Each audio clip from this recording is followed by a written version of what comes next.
Auth66. Day 40. Whew, feels weird.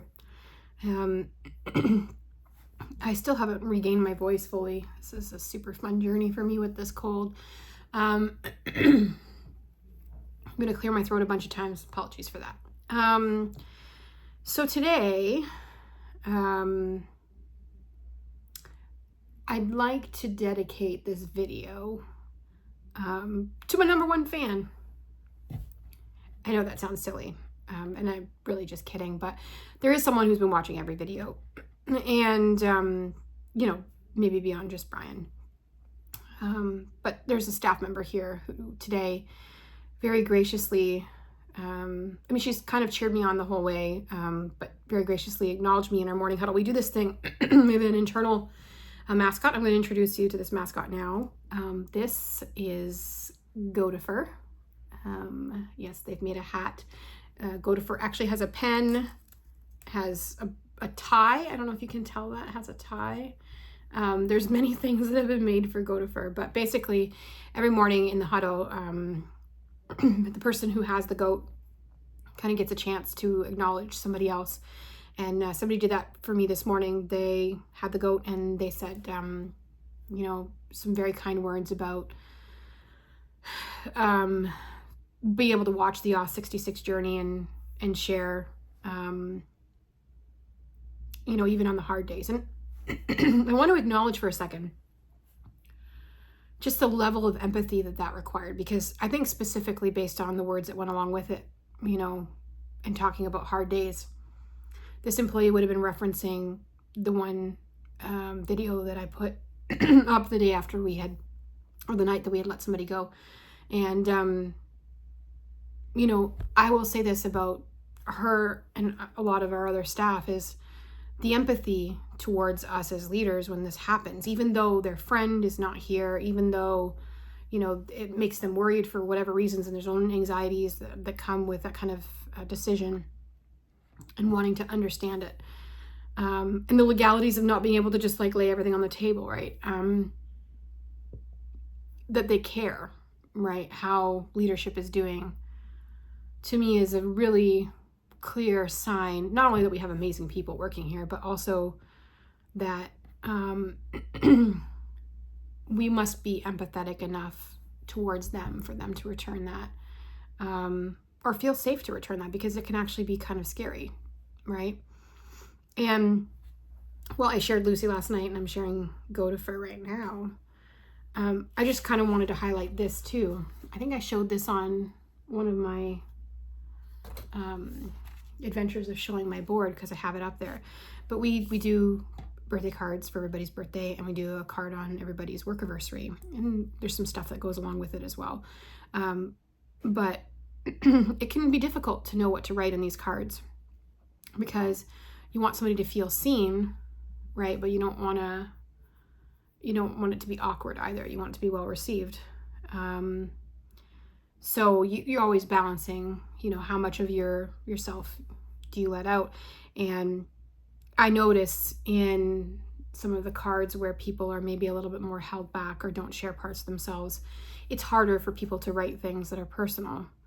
But I try to approach, you know, whether I'm out at conferences, whether I'm, you know, working in office or working from home, I try to approach each person in this building as someone that I care about, because I do, like, naturally, organically, I do, because I care about people in general.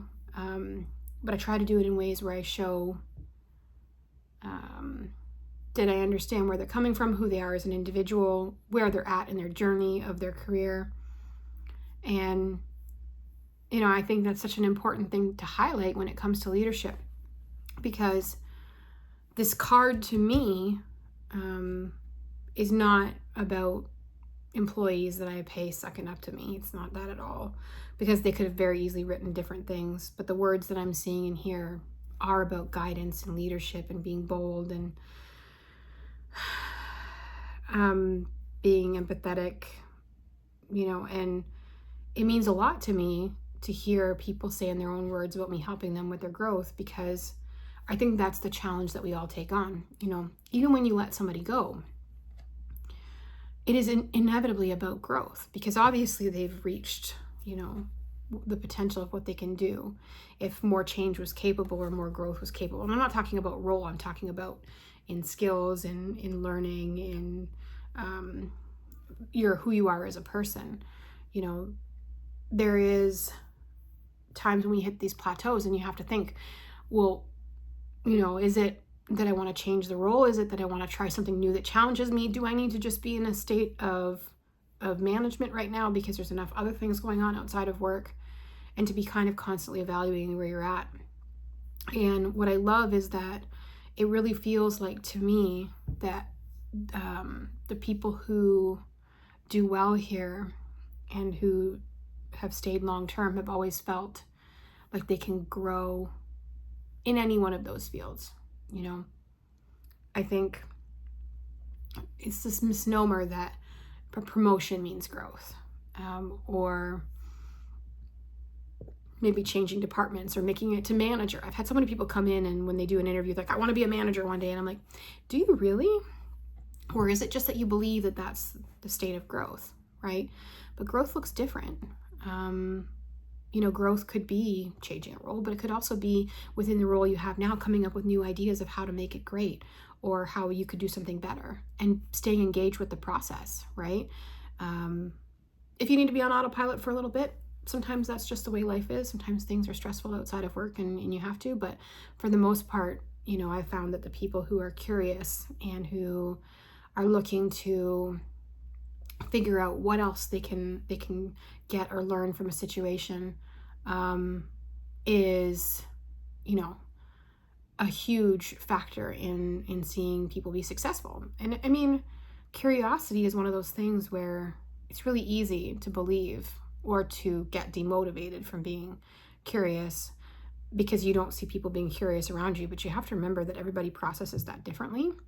And, you know, if I was going to give advice to leaders, it's to be empathetic. But if I'm going to give advice to other employees, it's going to be curious, to always be curious. Because you never know what you're going to learn. Ask lots of questions. And almost if you think you have the answer, challenge yourself. And I think I said that in one of my other Auth66s, but just challenge yourself on what you know to be true, because it's just another form of curiosity. And you don't have to like unmoor yourself. I'm not suggesting that, but yeah, my ramble today is really just an appreciation for the people who recognize within our own organization both how appreciation, empathy, and curiosity are so helpful to our clients, to the business, to themselves. It serves everybody in this case.